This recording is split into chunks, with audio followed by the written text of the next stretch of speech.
One of the questions that I am most frequently asked is how do I make my YouTube videos look so good, or just how do I make them in general? So today I'm going to make a video that will explain to you how to make a YouTube video using my process. So the first thing that we need to make a video is something to stick in the background, some video game gameplay. Now the way that I record that is by using Nvidia Shadowplay. It's what I'm actually using to record this screen right now. You can set it to record your desktop as well. I'm not sure if you can see this, but it's brought up a menu where I can choose to change settings and stuff. I record at 50 megabits per second at 60 frames per second at 1080p because that's the resolution and frame rate that I play at. And 50 megabits per second gets a nice balance between good file size and a decent quality video. Now Shadowplay has two modes. It has manual mode and it has shadow mode. Shadow mode, if you leave it on, will constantly record everything as you're going, and then it'll save it if you hit a hotkey. I have mine saved to Alt and F10. So what I'll do is I'll just leave it on whilst playing video games, and then if I go past a bit that I think is interesting, maybe it's a good kill streak or something funny happens in game, all I do is just hit Alt F10 and it'll save the past 3 minutes, and then I generally know that the good gameplay is towards the end of the video clip. Once I hit Alt F10, that then comes into my Shadowplay video folder where I can then organise it all. So I've got some stuff from The Division, Rainbow Six Siege, Battlefront, and all of my gameplay comes to this folder where I can then use it to sort through and look at. Okay, so now we have my gameplay. Where do I get my audio from? Well, I use a Rode NT USB condenser mic mounted on a Rode PSA-1 boom arm. It's also in one of them shock mount things, and I've also got a pop filter to go over it. You can't see that right now, but you can see what I'm actually recording, and this is using Adobe Audition. The reason I like Adobe Audition is simply just because it's simple and fast to use. All I have to do is come in and I click this little record button down here and it starts recording my voice. I can talk and you can see the waveform appearing right here. This is actually me recording live, and then once I'm done I just hit stop. I highlight every single bit of the audio that I can and hit V once I've edited it out and cut it down so that my pauses are gone and my breathing's gone and all the gaps that I make whilst I'm thinking are gone. I then highlight all of it and hit V, which I've put as a hotkey for my template effects. So I put a little bit of bass boost on there, then I normalize it, and then I do some other sort of jazzy stuff. I don't know, I watched a tutorial on it, and then I hit V and that makes it sound all nice and bassy and cool.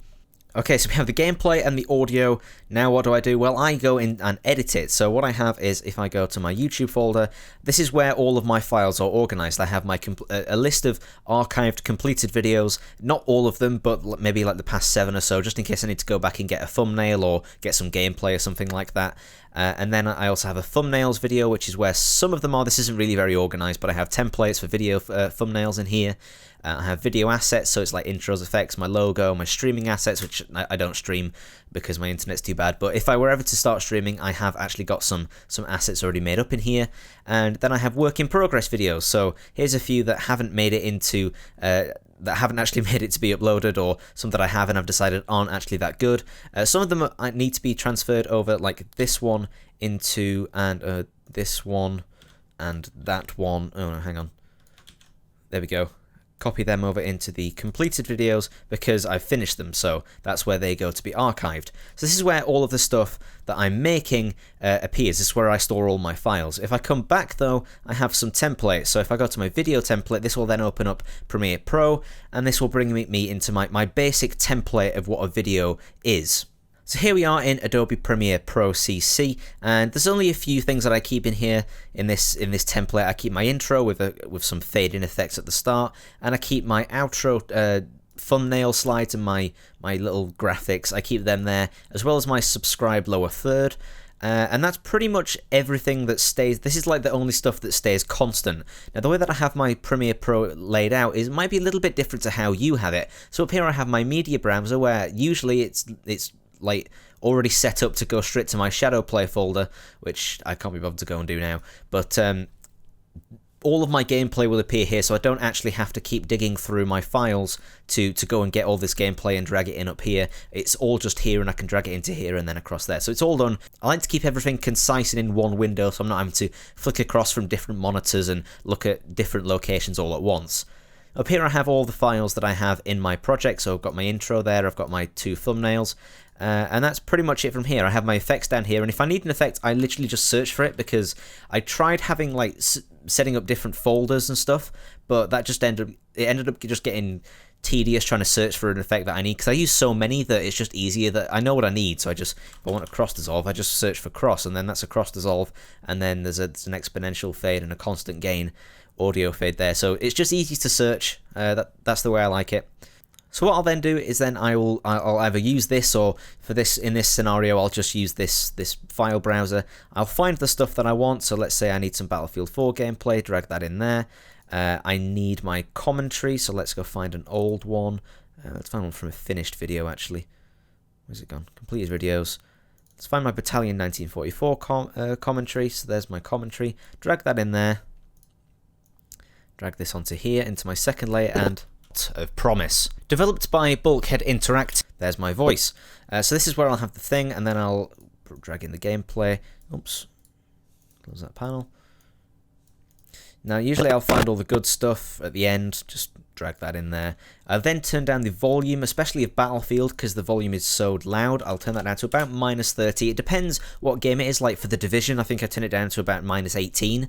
But for Call of Duty and Battlefield and big action-packed games, I tend to turn the volume down to about -25 or -30 decibels. So that's just basically how I edit, and then make cuts and whatever. Drag in new gameplay clips, search for a cross dissolve, stick that on the end there, and that'll have a nice in this engine cross dissolve in. That's pretty much it. So let's go and find a final product video. Alright, so this is what a final product video will look like. Well, this is actually kind of I put a lot more work into this Battalion 1944 one than I probably would any other video. Like I had this cool intro at the start.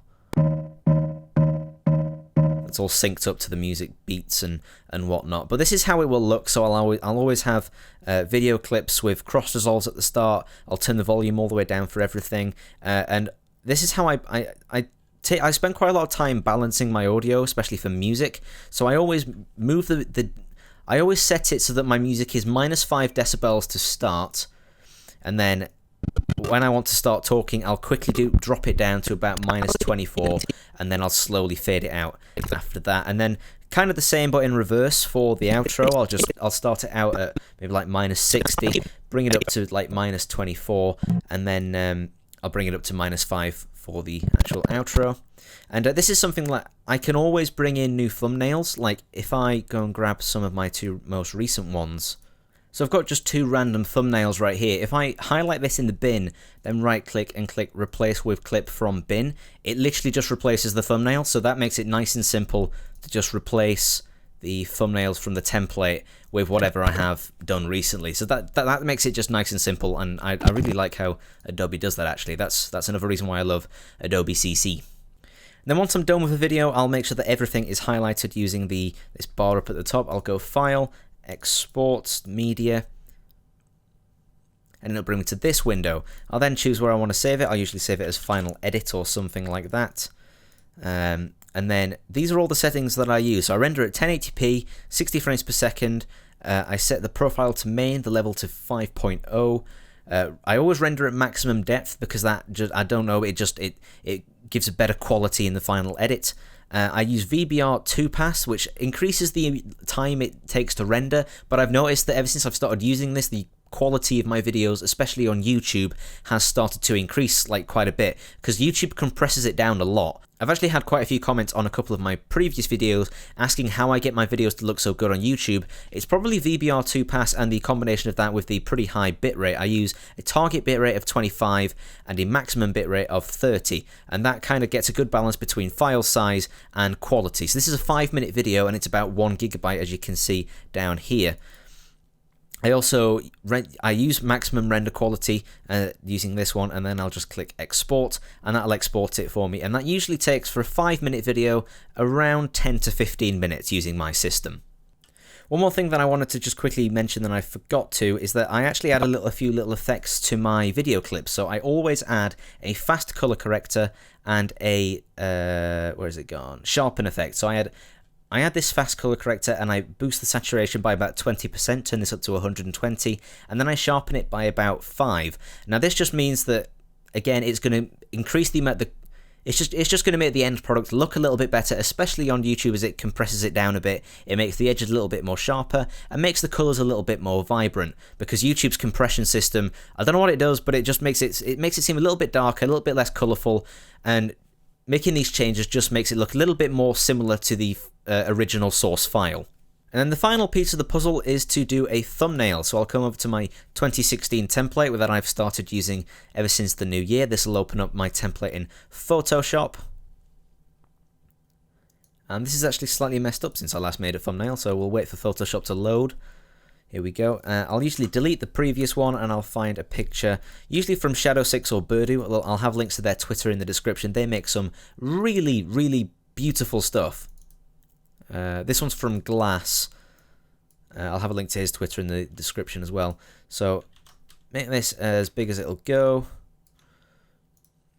Make sure it's below my hue and saturation filter that I've got. I add a little bit of saturation and decrease the brightness a little bit, just so that it adds a little bit more focus onto the text.